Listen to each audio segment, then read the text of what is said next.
Arcosanti first impresses one by the unique geometric forms that are used in the architecture. Arcosanti has kind of an otherworldly look about it, and one would probably ask, what is it? Arcosanti is kind of an alternative building experiment based on the ideas of Italian architect Paolo Soleri and his ideas of arcology. And arcology is that marriage of the words architecture and ecology. Paolo was really concerned with how in the United States we were taking our farmland and putting suburban houses on it.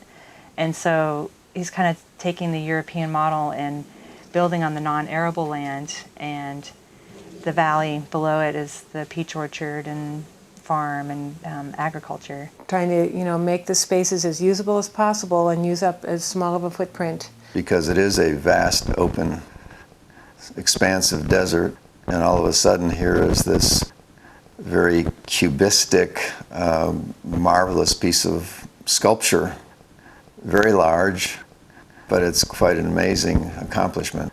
We're in central Arizona, about an hour north of Phoenix on the I-17.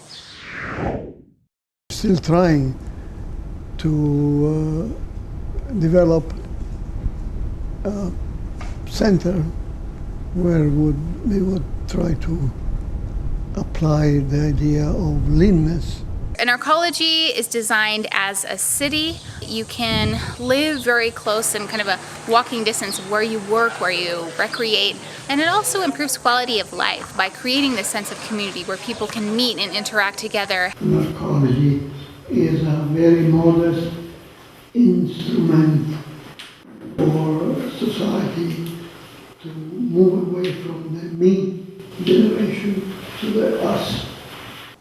I don't see Paolo's arcology replacing our more diversified ways of living in the land, but I wouldn't mind it replacing skyscrapers at some point, so that instead of hermetically sealed boxes, you would have great broad terraces of landscaped, open, air-infiltrated areas, gardens that could produce food as well as flowers.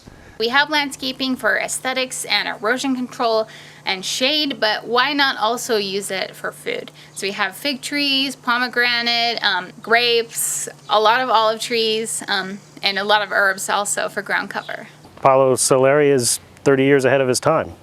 He's done so much for expanding our thoughts about how to live with the earth. I think it's fantastic and love this place.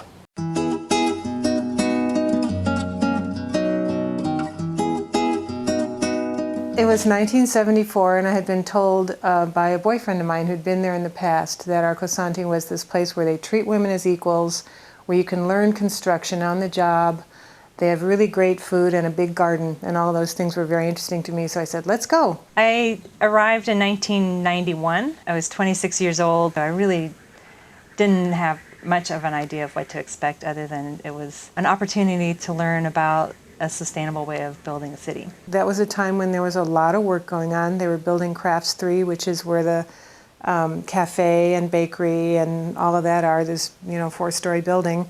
The Arcosanti Foundation is an educational institution, and our main program is our 5-week workshop program. Arcosanti was really kind of a gateway for me, because the people that are drawn to Arcosanti are more, they're looking for something different. They're looking for a change from what we're doing already. It was a pivotal experience in my life, definitely. The whole time staying there really gave me a different perspective on what it means to live on the earth. The reason I came here was I visited here about 10 or so years ago with my family on vacation, and did the tour and everything. And then when I got into architecture, I kind of came back to Soleri's work and was interested in his different designs and a lot of his principles he used to build here. And it's one of the few places you can actually visit and live in that's, kind of living architecture. There was 5 days of the week when you worked, but one of those days was a big seminar. I think it was a half-a-day seminar with Paolo, if I'm not mistaken, where it was just a question and answer period, and that was fascinating. Actually, one of the nice things about here is there's a lot of versatility in where you work. Like, actually, I'm doing both, working here with the AutoCAD on the computer, but also we're actually working on a concrete countertop right now. During my workshop, we worked in construction, so we poured a lot of concrete, learned to use all sorts of power tools. We have a metal shop. I learned to weld the other day. So there's a huge plethora of activities you can do here. Right now I'm working on a handicap access ramp for out front by the visitors center. And I'm doing the design here. They're actually starting to work on it up there right now. I have a business with 2 business partners, and we focus on rainwater harvesting, gray water systems, and native and edible landscaping. And I spent about 6 years at Arcosanti taking care of the landscape. Since Arcosanti started in 1970, we've had over 6,000 students that have come to participate in our workshop programs. And it's all different ages, backgrounds from all over the world.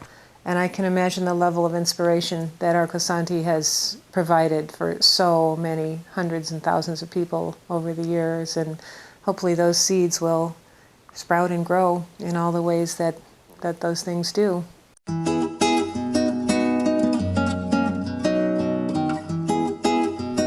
He has been criticized by some that he'll never finish this within his lifetime, and basically, is the glass half full or half empty? When you compare it to something that's got corporate funding, obviously things get done faster. Well, the progress is small because we don't have the financial backing. When somebody has an idea of that kind, and it's a very personal idea,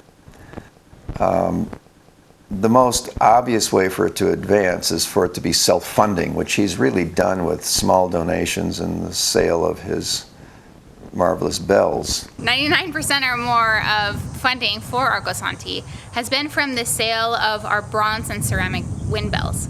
And these bells are kind of the art product of Arcosanti that allow us to continue to grow, and they're made in Arizona. They're all one-of-a-kind, unique, hand-designed pieces. So it's really a great thing for people to take home. So if you've never been to Arcosanti, come on out for the day. And if you haven't been here in a long time, come on out for another look. Take a tour, have a bite of a cookie in the cafe, and take a look at our bells.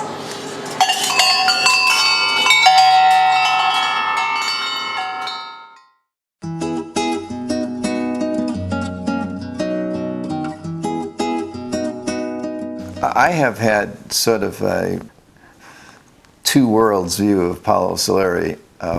One questions the validity and purpose and direction of what he's doing, but the other one is just unrestrained admiration. I definitely see Paolo Soleri as a visionary. He's almost 90 years old, and he's still drawing his visions. He still sketches. He has this huge drawing table and these rolls of paper. It was very inspiring hearing him talk and blending together he has a sort of a mystical side, and translating that into reality. He's really humorous, and he doesn't like to get into this idea of grandeur. Really, he just likes to tell old stories and be really friendly and personable. Paolo certainly is a friend of the desert. He certainly thinks deeply, thinks with indigenous insights, a very brilliant man. For him to be building and create a model of what arcology could be,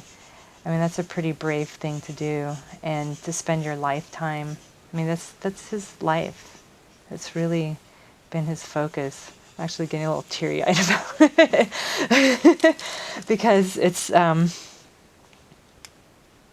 mean, to have that focus, it's pretty amazing.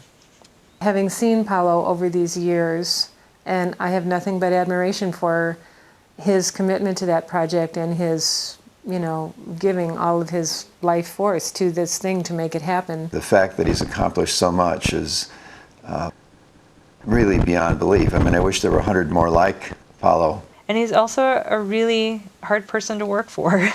We would work really hard on a project, laying out a bed or doing some landscaping or building a retaining wall around a bed or something, and then Paolo would come along and say, redo it. He's convinced that any advancements that others are making are sort of advancements in the wrong direction. But now, having done projects myself, I realize why it's that way. It's like takes less time than explaining everything. We are on the path toward ecological collapse, but we live in a nation of denial at a time of denial. And so a person like Paolo has been somebody crying in the wilderness.